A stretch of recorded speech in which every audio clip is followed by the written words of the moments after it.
अस्सलामु अलैकुम वरहमतुल्लाहि वबरकातुह। नहमदुहु व नुसल्ली अला रसूलिहिल करीम। अम्मा बाद फ़अऊज़ु बिल्लाहि मिनश शैतानिर रजीम। बिस्मिल्लाहिर रहमानिर रहीम। कुरान पाक और रमजान का एक खास ताल्लुक है। अल्लाह रब्बुल इज्जत फरमाते हैं, शहरु रमज़ान अल्लज़ी उन्ज़िल फ़ीहिल कुरआन। रमजान वो महीना है जिसमें कुरान नाजिल किया गया। हुदन लिन्नास, जो लोगों की हिदायत के लिए है। वबय्यिनातुम मिनल हुदा वल फुरकान, और इस किताब में हिदायत और फुरकान की रोशन निशानियां हैं, यानी ऐसी तालीमात पर मुश्तमिल है कि जो राह रास्त दिखाने वाली और हक व बातिल का फर्क खोल कर रख देने वाली हैं। इसलिए ये बात जरूरी मालूम होती है कि रोजे और कुरान का ताल्लुक सही तौर पर वाज़ेह किया जाए और इस महीने में कुरान पाक के साथ खुसूसी ताल्लुक कायम किया जाए। अल्लाह सुब्हानहू तआला इस किताब के बारे में ये भी फरमाते हैं, कुल बिफद्लिल्लाहि व बिरहमतिही फबिज़ालिका फलयफ़रहू हुवा खैरुम मिम्मा यजमाऊन। आप कह दीजिए कि ये अल्लाह का फजल और उसकी मेहरबानी है कि ये चीज उसने भेजी, इस पर तो लोगों को खुशी मनानी चाहिए। ये उन सब चीजों से बेहतर है जिन्हें लोग समेट रहे हैं। गोया ये किताब हर उस नेमत से, हर उस दौलत से बड़ी दौलत है जो लोग समेटते हैं या जिन चीजों का शौक लोग रखते हैं। और ये बात किसकी कही हुई है? अल्लाह रब्बुल इज्जत की। ये महीना चूंकि नुज़ूल कुरान का महीना है, इसलिए हम सबको भी चाहिए कि इस महीने में ज्यादा से ज्यादा कुरान हकीम के साथ ताल्लुक पैदा करें। हम देखते हैं कि नबी अकरम सल्लल्लाहु अलैहि वसल्लम जिन पर यह कुरान पाक नाजिल हुआ, वो भी इस महीने में कुरान पाक के साथ एक खुसूसी ताल्लुक रखते थे। इब्न अब्बास का बयान है कि रसूलुल्लाह सल्लल्लाहु अलैहि वसल्लम सबसे ज्यादा सखी थे और रमजान में जब आपको हजरत जिब्रील अलैहिस्सलाम आकर मिलते तो आप बहुत ज्यादा सखावत करने वाले थे। और जिब्रील अलैहिस्सलाम रमजान की हर रात में आपसे मिलते थे और आपसे कुरान का दौर करते थे। बस यकीनन रसूलुल्लाह सल्लल्लाहु अलैहि वसल्लम से जब जिब्रील अलैहिस्सलाम मिलते तो आप तेज हवा से भी ज्यादा सखावत फरमाते थे। इस हदीस को बुखारी और मुस्लिम ने रिवायत किया है। इससे पता चलता है कि आप सल्लल्लाहु अलैहि वसल्लम रमजान की रातों में से हर रात जिब्रील अमीन के साथ कुरान पाक का दौर फरमाया करते थे। हमारे लिए भी लाजिम है कि हम इस महीने में खास तौर पर कुरान पाक की तिलावत का एहतमाम करें। कुरान पाक का पढ़ना तो वैसे ही बाबरकत है। एक एक हर्फ के पढ़ने पर 10 नेकियों का वादा है और क़यामत के दिन भी ये कुरान इंसान के लिए सिफारशी बनकर आएगा। हजरत अबू उमामा से रिवायत है, कहते हैं कि मैंने रसूलुल्लाह सल्लल्लाहु अलैहि वसल्लम से सुना, आपने फरमाया, कुरान मजीद पढ़ा करो क्योंकि वो क़यामत के दिन अपने पढ़ने वालों के लिए सिफारशी बनकर आएगा। गोया ये किताब क़यामत के दिन हमारे लिए सिफारिश करेगी। और इस किताब का पढ़ना हर तरह से बाइस बरकत है। हाँ, नाजरा पढ़ा जाए, जबानी पढ़ा जाए, तर्जुमे के साथ पढ़ा जाए, रवानी के साथ पढ़ा जाए या अटक अटक कर पढ़ा जाए, कोई भी शख्स जो इस किताब से ताल्लुक रखता है वो खैर और बरकत ही पाता है, अल्लाह की रहमत का मुस्तहिक होता है और किसी तरह भी नेकी और अजर से महरूम नहीं होता। अन आयशा क़ालत क़ाल रसूलुल्लाह सल्लल्लाहु अलैहि वसल्लम अल-माहिरु बिल कुरआनी मअस सफरतिल किरामिल बररा वल्लज़ी यक़रअुल कुरआना व यततअतउ फ़ीही व हुवा अलैहि शाक़ लहू अजरान। मुत्तफ़क़ुन अलैह। हजरत आयशा रज़ी अल्लाह ताला अन्हा बयान फरमाती है कि रसूलुल्लाह सल्लल्लाहु अलैहि वसल्लम ने इरशाद फरमाया कि कुरान का माहिर कुरान के लिखने वाले मुअज़्ज़ज़ और पाकीज़ा फरिश्तों के साथ होगा, यानी जो बहुत उम्दगी के साथ कुरान पाक पढ़ सकता है। और जो शख्स कुरान मजीद को अटक अटक कर और बड़ी मुश्किल से पढ़ता है उसके लिए दोहरा अजर है। यह है अल्लाह सुब्हानहू तआला की रहमत। वो इंसानों की कोशिश को देखता है, उसकी कदर करता है। एक शख्स कोशिश के बावजूद अगर ज्यादा नहीं भी पढ़ पाता तो उसके लिए दुगने अजर की खुशखबरी सुनाई गई ताकि कोई भी शख्स इस सादत से महरूम न रहे। आइए हम देखते हैं कि हुजूर सल्लल्लाहु अलैहि वसल्लम कुरान पाक किस तरह पढ़ा करते थे। इस सिलसिले में हजरत उम्मे सलमा की एक रिवायत हमें मिलती है। उनसे किसी ने पूछा था कि आप सल्लल्लाहु अलैहि वसल्लम कुरान पाक किस तरह पढ़ा करते थे, तो उन्होंने फरमाया कि आप सल्लल्लाहु अलैहि वसल्लम टुकड़े टुकड़े करके पढ़ा करते थे, यानी ایک एक आयत को अलग अलग करके पढ़ा करते थे। मसलन आप अल्हम्दुलिल्लाह रब्बिल आलमीन पढ़ते, फिर ठहर जाते, फिर अर्रहमान अर्रहीम पढ़ते, फिर तवक्कुफ फरमाते। गोया कुरान पाक को उसका हक देकर पढ़ना ज्यादा बेहतर है। इसके अलावा यह भी जरूरी है कि कुरान पाक को खुश आवाजी के साथ पढ़ा जाए। अल्लाह ताला ने हर इंसान के अंदर अच्छी आवाज के साथ पढ़ने का एक शौक रखा है। हम मुख्तलिफ चीजें अच्छी आवाजों के साथ पढ़ते रहते हैं। अमूमन शेर व शायरी में हम अपनी अच्छी आवाजें इस्तेमाल करते हैं, लेकिन अल्लाह का कलाम इसका ज्यादा मुस्तहिक है कि उसके लिए इंसान अपनी बेहतरीन आवाज का इस्तेमाल करे और इसके लिए कोशिश भी करे। एक हदीस में आता है कि ज़य्यिनुल कुरआन बिअस्वातिकुम, कुरान पाक को अपनी आवाजों के साथ मुज़य्यन करो, खूबसूरत बनाओ, यानी इसके लिए शौरी कोशिश भी की जाए। एक और रिवायत में आता है नबी सल्लल्लाहु अलैहि वसल्लम ने फरमाया, ए अहले कुरान, कुरान को तकिया मत बना लो बल्कि इसकी तिलावत करो जिस तरह के इसकी तिलावत करने का हक है। रात और दिन के औकात में इसे एलानिया पढ़ो, यानी बुलंद आवाज से पढ़ो, खुश आवाजी के साथ पढ़ो और जो कुछ मजामीन है इसमें उन पर गौर करो। उम्मीद है तुम्हें फलाह नसीब होगी। और इसका सवाब जल्दी हासिल करने की कोशिश न करो, यानी पढ़ने के बाद फौरन ये तवक्को न रखो कि जिस मकसद के लिए पढ़ा गया है वो जल्द ही पूरा हो जाए और अगर वो पूरा नहीं हुआ तो पढ़ना ही छोड़ दिया जाए। नहीं, क्यों? इसलिए कि इसका सवाब लाजमन है, तो गोया इसे अजर आखिरत की नीयत से पढ़ना चाहिए। फिर इसी तरह यह है कि नाजरा पढ़ने के अलावा रात को नफल नमाज में या तरावीह में भी खासतौर पर इसको पढ़ना या सुनना चाहिए।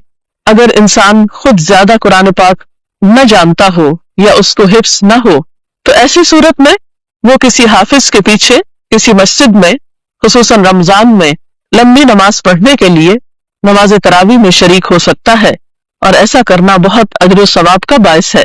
हजरत अब्दुल्लाह बिन उमर रजी अल्लाह ताला अन्हु से रिवायत है कि नबी सल्लल्लाहु अलैहि वसल्लम ने फरमाया, रोजा और कुरान क़यामत के दिन बंदे के लिए सिफारिश करेंगे। रोजा कहेगा, ऐ मेरे रब, मैंने इस बंदे को खाने पीने और अपनी ख्वाहिशात से रोके रखा, लिहाजा इसके बारे में मेरी सिफारिश कबूल की जाए। कुरान कहेगा, ऐ मेरे रब, मैंने इस बंदे को रात सोने से रोके रखा, लिहाजा इसके बारे में मेरी सिफारिश कबूल फरमा। चुनांचे दोनों की सिफारिश कबूल की जाएगी। तो इससे पता चलता है कि जहां एक तरफ दिन को रोजा रखने का एहतमाम किया जाए, वहां दूसरी तरफ रात को इसे नमाज में पढ़ने का या सुनने का भी एहतमाम किया जाए, क्योंकि ये दोनों चीजें इंसान की आखिरत के लिए निहायत मुफीद है। और अगर कोई शख्स हाफिज कुरान है और उसको अच्छी तरह पढ़ता है तो उसके लिए भी बहुत खुशखबरी है।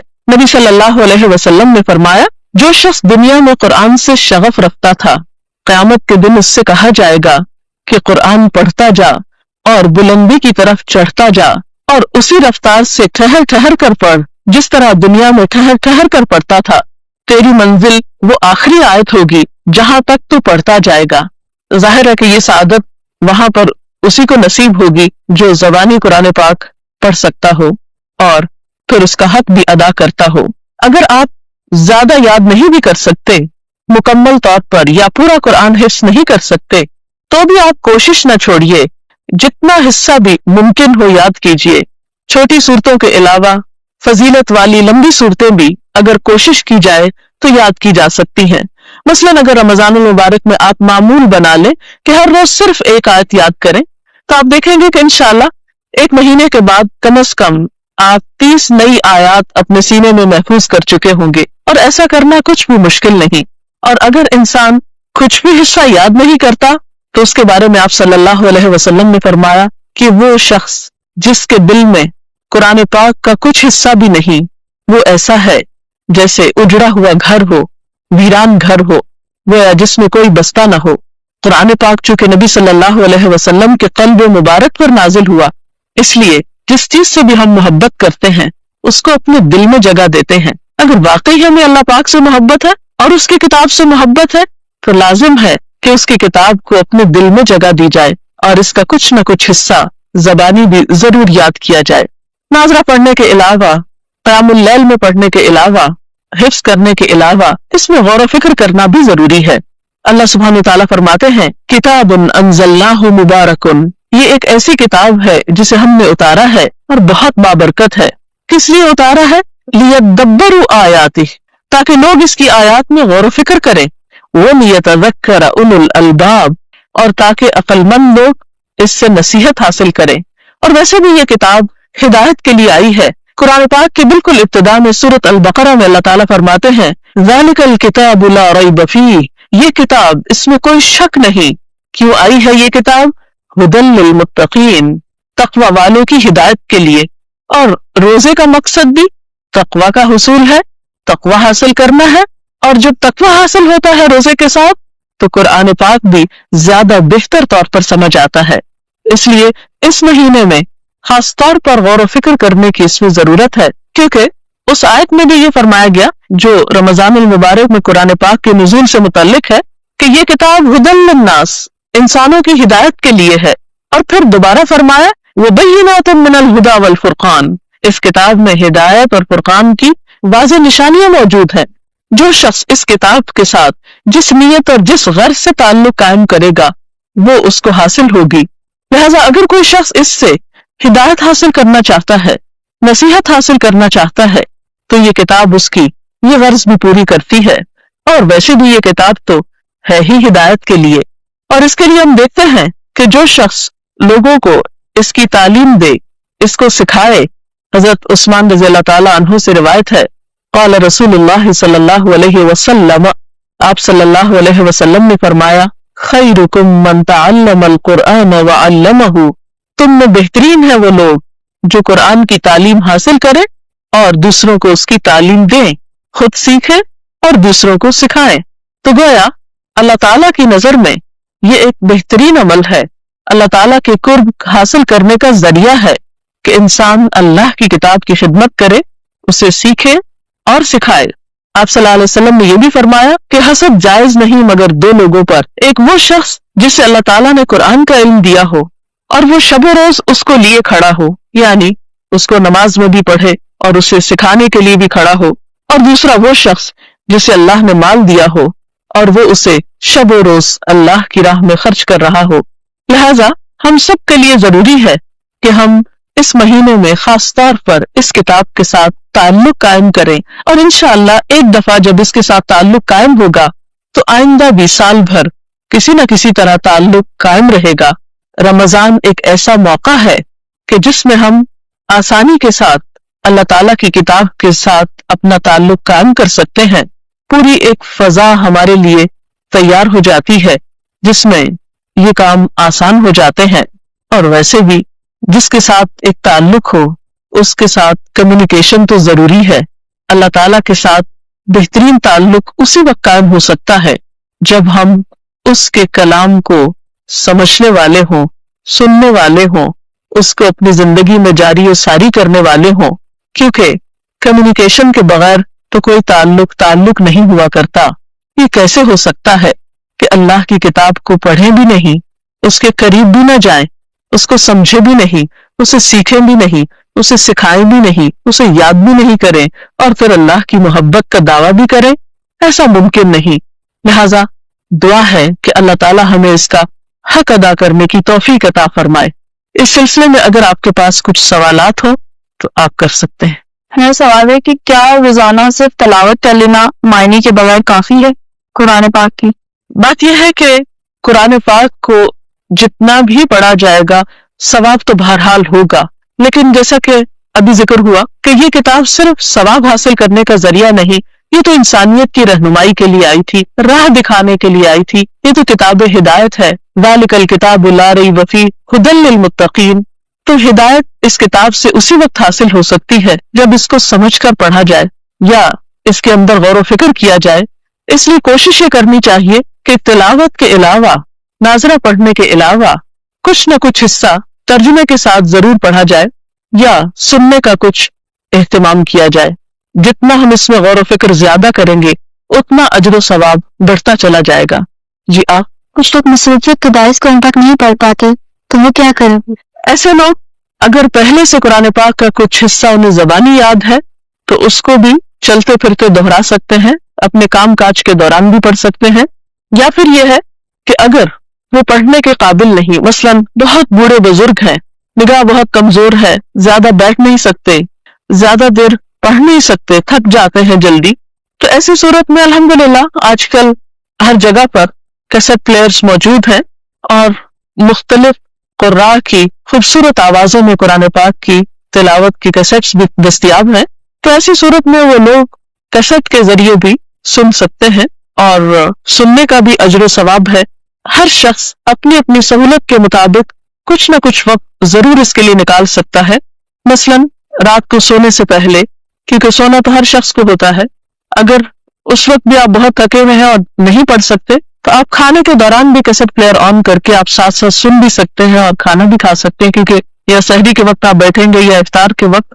लेकिन ये कोशिश जरूर रहे और शौरी कोशिश रहे कि किसी न किसी तरह अल्लाह की किताब के साथ कुछ ताल्लुक जरूर कायम करना है। और आप देखेंगे कि जितना आपका इस किताब के साथ ताल्लुक होगा उतना ही आपके दिल को सुकून होगा। आप पुरसुकून होंगे तो आपके काम ज्यादा बेहतर तरीके से हो सकेंगे।